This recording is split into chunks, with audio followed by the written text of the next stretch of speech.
श्रीमद् भगवत गीता 16 अध्याय 17 श्लोक आवृत्ति करिबा।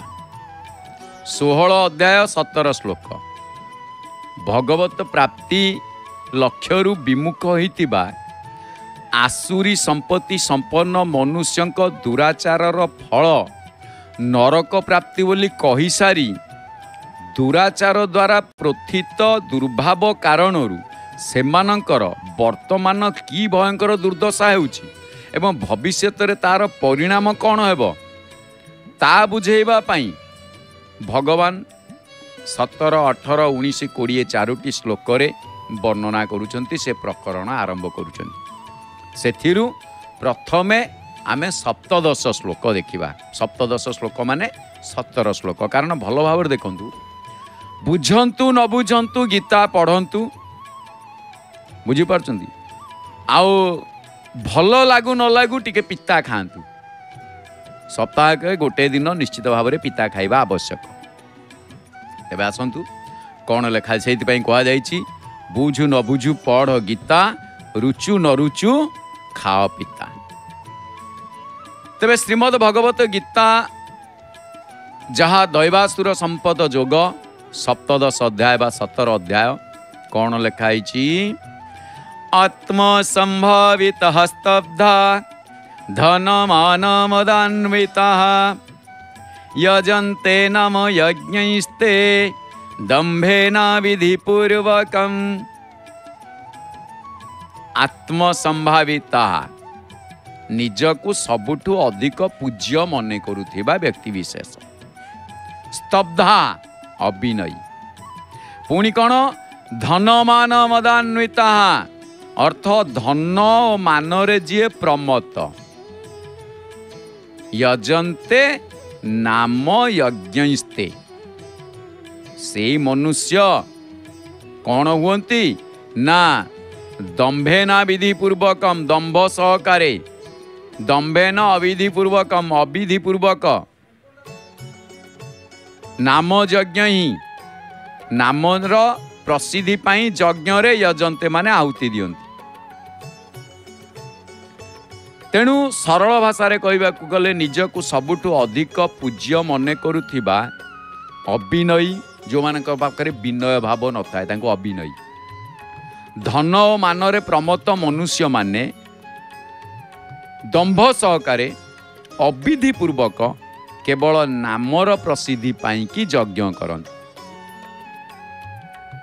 तेणु महाप्रभु कहउचंती आत्मसंभाविता से माने धन मान बड़ीमा मर्यादा इत्यादि दृष्टि मने मने निजकु बड़ एवं पूज्य मने करंती। आ से माने भाबंती जे आम परि आउ केही नाहांती, एणु समस्ते आमर पूजा करिबा कथा, आमको सम्मान मिलिबा कथा एवं आमर प्रशंसा हेबा कथा।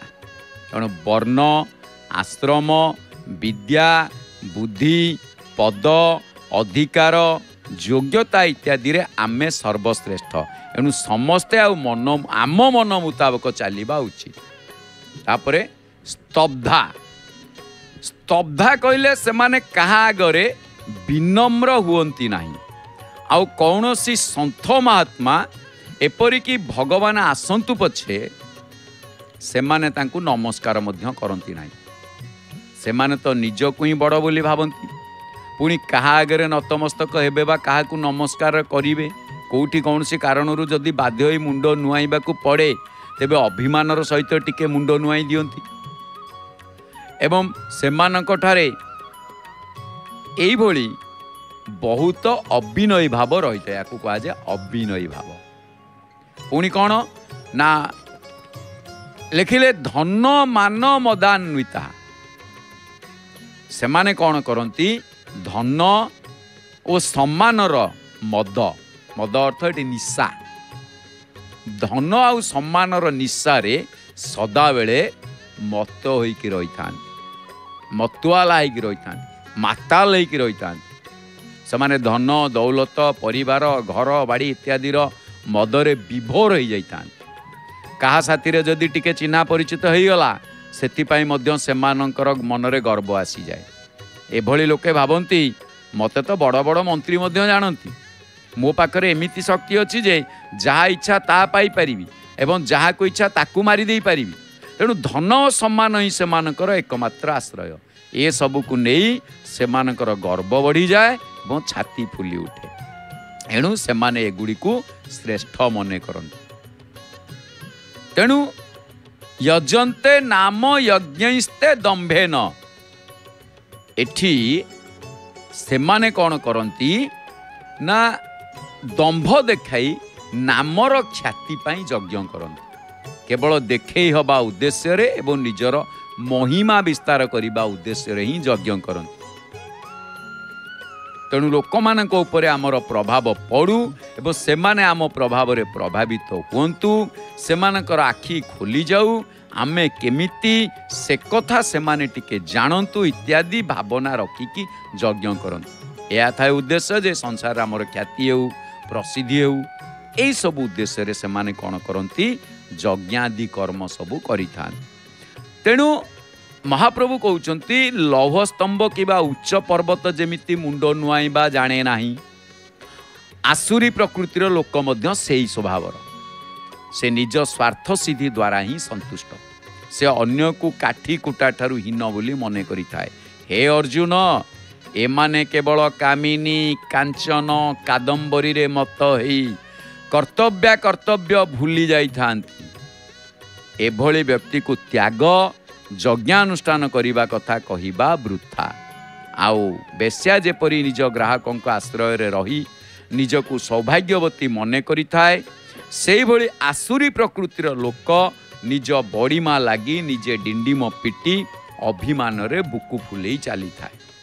देखे हवा लगी जदिबा ए लोक यज्ञ करे सेथिपाई कौनसी कुंड मंडप किंबा बेदीर व्यवस्था करि न थाए एवं ब्राह्मण को कहे ए सब नहले कौन यज्ञ हबनी दियो सेमिति सेमिति कर दियो।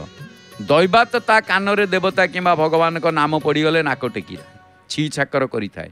चतुर लोके कृत्रिम बाछुरी प्रस्तुत करी गाई को भूले भाले दुग्धपान करई थांती। सेही भली आसुरी प्रकृतिर लोक यज्ञ नाम रे विभिन्न लोक को निमंत्रण करी बा आकृष्ट करी अन्यर अर्थ लुंटन करि थांती। अर्थात नाना भेटी बा उपहार आकार सेमानक ठारू नाना द्रव्य ग्रहण करी आत्मसात करि थांती। तेणु लोकों को देखैबा पाई सेतुरु किछिटा व्यय करा जाए बाकी तक निज भंडार रे भर्ती हुए। एही आसुरी प्रकृतिर लोक केबे केबे होमर आयोजन मध्य करे एवं होमरे बलि देवा नाम रे बहु निरीह जीवन को हत्या करि थाए।